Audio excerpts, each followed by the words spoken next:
বহুল আলোচিত রূপপুর বালিশ কাহিনীকেও হার মানিয়েছে সুনামগঞ্জ সদর হাসপাতাল।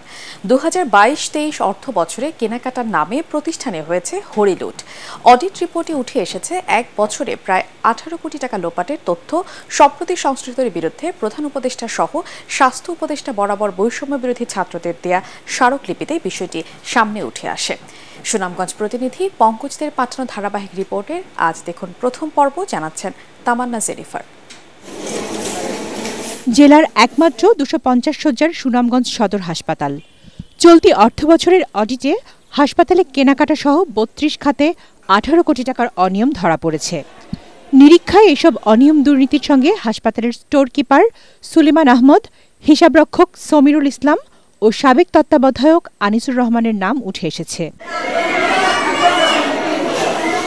স্থানীয়দের অভিযোগ, হাসপাতালের সিন্ডিকেট অনেক পুরনো, বছরের পর বছর চলছে লুটপাট। এখানে একটা সিন্ডিকেট গড়ে উঠেছে দীর্ঘদিন যাবত, যারা কোটি কোটি টাকার দুর্নীতির সাথে যুক্ত।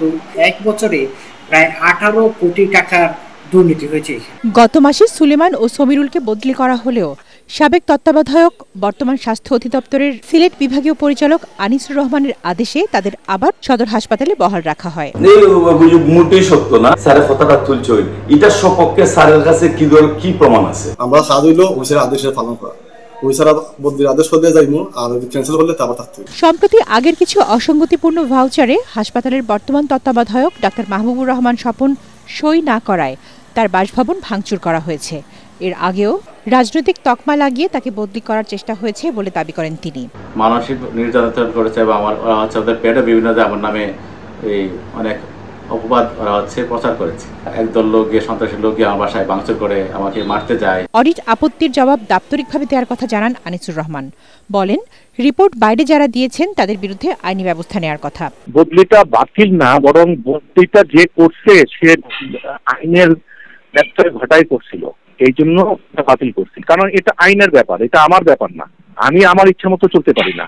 আমার কথায় আমি কাউকে বাতিল করবো, বদলি করবো, এটা আমি করি না। জেলার প্রধান এই হাসপাতালটিকে দুর্নীতিমুক্ত করে অবহেলিত এই অঞ্চলের চিকিৎসা সেবা নিশ্চিত করতে কর্তৃপক্ষ যথাযথ ব্যবস্থা নেবেন, এমনটাই প্রত্যাশা সুনামগঞ্জবাসীর। Bureau report, ATN Bangla.